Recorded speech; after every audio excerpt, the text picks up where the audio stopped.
Hello everyone. रघुवर GK में आप सभी का स्वागत है। आज हम लोग बिहार बीएड एंट्रेंस एग्जाम 2023 में पूछे जाने वाले जीके का टॉप 20 क्वेश्चंस का डिस्कशन करेंगे। साथ ही हम एक एक क्वेश्चंस का थ्रोली कॉन्सेप्ट के साथ स्टडी करेंगे। यह हमारा बिहार बीएड एंट्रेंस एग्जाम 2023 का थर्ड क्लास है। तो आप वीडियो को लास्ट तक देखें और वीडियो पसंद है तो चैनल को सब्सक्राइब जरूर करें ताकि आगे आने वाले क्लास की नोटिफिकेशन आपको मिलता रहे। चलिए आज का क्लास हम स्टार्ट करते हैं। हमारा फर्स्ट क्वेश्चन है, अंतरिक्ष में जाने वाला पहला अंतरिक्ष यात्री कौन था? अंतरिक्ष में जाने वाला पहला अंतरिक्ष यात्री कौन था? तो इस प्रश्न का सही उत्तर होगा ऑप्शन ए यूरी गागरिन। तो अंतरिक्ष में जाने वाले प्रथम अंतरिक्ष यात्री थे आपका यूरी गागरिन। उसके बाद ऑप्शन बी हमारा है वेलेंटीना तेरेस्कोवा। तो ये कौन थे? तो ये आपका अंतरिक्ष में जाने वाली पहली महिला अंतरिक्ष यात्री थी। याद रखेंगे कि वेलेंटीना तेरेस्कोवा ये अंतरिक्ष में जाने वाली पहली महिला अंतरिक्ष यात्री थी। उसके बाद ऑप्शन सी में है एलेक्सी लियोनोव। तो एलेक्सी लियोनोव आपका सर्वप्रथम अंतरिक्ष में तैरने का श्रेय इन्हें मिला है। उसके बाद ऑप्शन डी में है श्वेतलाना। तो सर्वप्रथम अंतरिक्ष में तैरने वाली ये महिला थी श्वेतलाना। नेक्स्ट क्वेश्चन है, मलेरिया रोग फैलता है तो मलेरिया रोग ये किससे फैलता है? तो इस प्रश्न का सही उत्तर होगा ऑप्शन सी मादा एनोफिलिस मच्छर द्वारा। तो मादा मच्छर के द्वारा आपका मलेरिया रोग फैलता है। और कुत्ता के काटने से आपका हाइड्रोफोबिया बीमारी होता है। उसके बाद इंसुलिन की कमी से आपका डायबिटीज़ होता है। तो आप इसे भी याद रखेंगे कि कुत्ता के काटने से हाइड्रोफोबिया बीमारी होता है और इंसुलिन की कमी से आपका डायबिटीज़ होता है। नेक्स्ट क्वेश्चन को देखते हैं, सबसे बड़ी कोशिका होती है तो सबसे बड़ी कोशिका यह किसकी होती है? तो इस प्रश्न का सही उत्तर होगा ऑप्शन बी शुतुरमुर्ग की। तो शुतुरमुर्ग के अंडे की आपका सबसे बड़ी कोशिका होती है। उसके बाद आप याद रखेंगे कि सबसे लंबी कोशिका मानव तंत्रिका तंत्र की होती है और सबसे छोटी कोशिका आपका माइकोप्लाज्मा गैलिसोप्टेक की होती है। तो आप इसे भी ध्यान रखेंगे। नेक्स्ट क्वेश्चन है, जंतु कोशिका का आकार किसके समान होता है? जंतु कोशिका का आकार किसके समान होता है? तो इस प्रश्न का सही उत्तर होगा ऑप्शन ए वृत्त। तो जंतु कोशिका ये आपका वृत्ताकार होता है और पादप कोशिका का बात करें तो पादप कोशिका आपका आकार में लगभग आयताकार होता है। नेक्स्ट क्वेश्चन को देखते हैं, रक्त मुख्य रूप से किसका वाहक है? तो जो आपका ब्लड होता है यह मुख्य रूप से किसका वाहक होता है? तो इस प्रश्न का सही उत्तर होगा ऑप्शन बी ऑक्सीजन। तो रक्त आपका मुख्य रूप से ऑक्सीजन का वाहक होता है। और रक्त की प्रकृति कैसी होती है? तो रक्त की प्रकृति आपका क्षारीय होता है। और रक्त का पीएच मान कितना होता है? तो रक्त का पीएच मान आपका 7.4 होता है। नेक्स्ट क्वेश्चन है, शुष्क बर्फ क्या कहलाती है? शुष्क बर्फ क्या कहलाती है? तो इस प्रश्न का सही उत्तर होगा ऑप्शन डी ठोस कार्बन डाइऑक्साइड।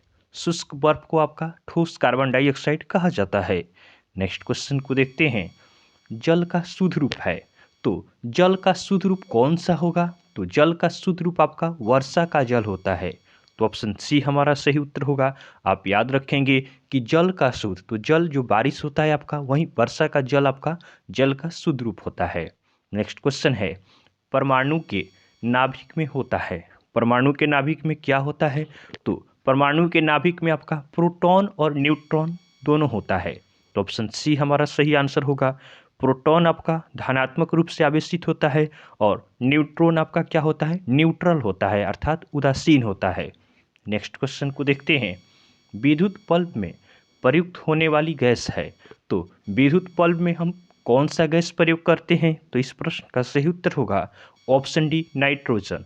तो विद्युत बल्ब में आपका प्रयुक्त होने वाली गैस है नाइट्रोजन। उसके बाद आप याद रखेंगे कि विद्युत बल्ब का फिलामेंट टंगस्टन का बना होता है। टंगस्टन क्या है? तो टंगस्टन एक मिश्र धातु है और इसका गलनांक आपका अधिक होता है।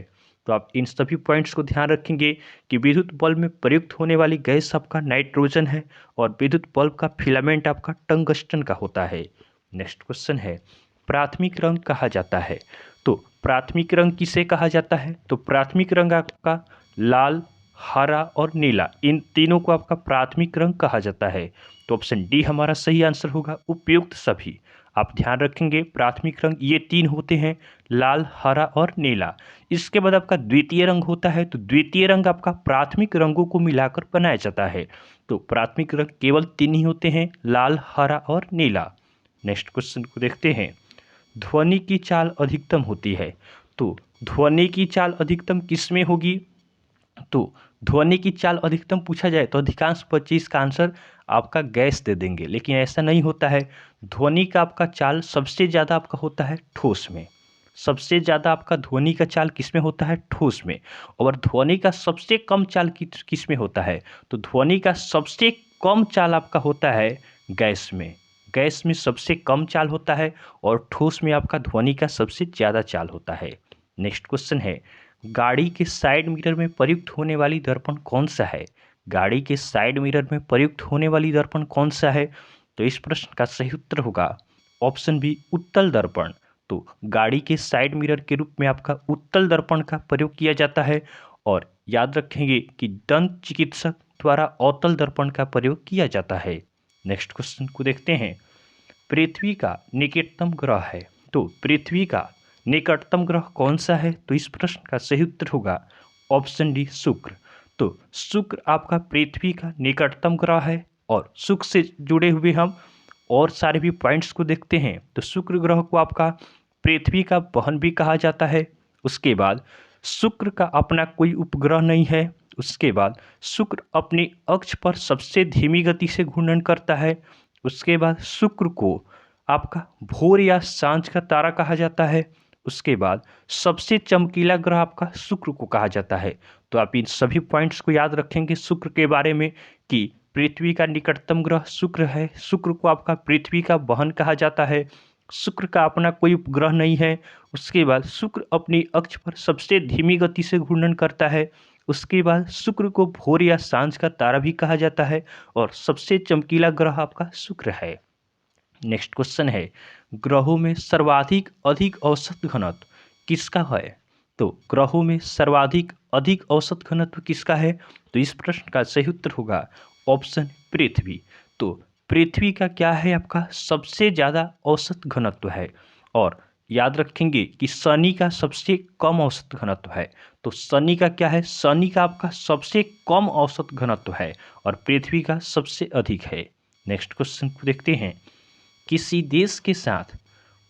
देश के साथ भारत का सबसे कम सीमा विस्तार है? तो किस देश के साथ में भारत का सीमा विस्तार सबसे कम है? तो इस प्रश्न का सही उत्तर होगा ऑप्शन डी, अफगानिस्तान। तो अफगानिस्तान में के साथ आपका भारत का सबसे कम सीमा विस्तार है। कितना है? तो अफगानिस्तान के साथ भारत का आपका सीमा विस्तार मात्र 106 किलोमीटर है। तो सबसे कम आपका हो गया किसके साथ? अफगानिस्तान के साथ। और बांग्लादेश के साथ आपका सबसे अधिक सीमा विस्तार है। बांग्लादेश के साथ आपका सबसे अधिक है, आपका बांग्लादेश के साथ है। और पूछा जाए कितना है, तो ये आपका 4096.7 किलोमीटर है। तो आप याद रखेंगे कि सबसे कम अफगानिस्तान के साथ और सबसे अधिक सीमा विस्तार आपका बांग्लादेश के साथ में है। और एक पॉइंट और याद रख सकते हैं कि भारत की स्थलीय सीमा आपका 7 देशों से मिलती है। तो भारत की स्थलीय सीमा यह कितने देशों से मिलती है? तो यह आपका 7 देशों से मिलती है। नेक्स्ट क्वेश्चन है, यह किसने कहा था कि भारतीय संविधान भारतीयों की इच्छा अनुसार होगा? यह किसने कहा कि भारतीय संविधान भारतीयों की इच्छा अनुसार होगा? तो इस प्रश्न का सही उत्तर होगा ऑप्शन बी, महात्मा गांधी। तो महात्मा गांधी ने यह कहा था कि भारतीय संविधान आपका भारतीयों की इच्छा के अनुसार हो गया। नेक्स्ट क्वेश्चन है, संविधान सभा के उद्घाटन अधिवेशन की अध्यक्षता किसने की? तो संविधान सभा की उद्घाटन अधिवेशन की अध्यक्षता किसने की? तो इस प्रश्न का सही उत्तर होगा ऑप्शन सी, सच्चिदानंद सिन्हा। सच्चिदानंद सिन्हा को आपका क्या कहा जाता है? इन्हें संविधान सभा का अस्थायी अध्यक्ष भी कहा जाता है। तो दोनों तरह से क्वेश्चन पूछा जा सकता है कि संविधान सभा के उद्घाटन अधिवेशन की अध्यक्षता किसने की? तो सच्चिदानंद सिन्हा। या आपसे पूछा जा सकता है कि संविधान सभा के अस्थायी अध्यक्ष कौन थे? तो सच्चिदानंद सिन्हा थे। तो उद्घाटन अधिवेशन यह कब हुआ था? तो ये आपका 9 दिसंबर 1946 को हुआ था और इसके बाद आपका 11 दिसंबर 1946 को संविधान सभा के अस्थायी अध्यक्ष के रूप में डॉक्टर राजेंद्र प्रसाद को चुना गया। तो याद रखेंगे कि अस्थायी अध्यक्ष कौन थे संविधान सभा के? तो ये आपका डॉक्टर राजेंद्र प्रसाद थे। नेक्स्ट क्वेश्चन है, भारतीय संविधान का अभिभावक कौन है? तो भारतीय संविधान का अभिभावक किसे कहा जाता है? तो इस प्रश्न का सही उत्तर होगा ऑप्शन ए, सर्वोच्च न्यायालय। तो सर्वोच्च न्यायालय को आपका भारतीय संविधान का अभिभावक कहा जाता है। नेक्स्ट क्वेश्चन को देखते हैं, बिहार दिवस कब मनाया जाता है? बिहार दिवस कब मनाया जाता है? तो बिहार दिवस आपका 22 मार्च को मनाया जाता है। तो ऑप्शन ए हमारा सही आंसर होगा। याद रखेंगे, यह पूछा जाता है आपके एग्जाम में कि बिहार दिवस कब मनाया जाता है। तो बिहार दिवस आपका 22 मार्च को मनाया जाता है।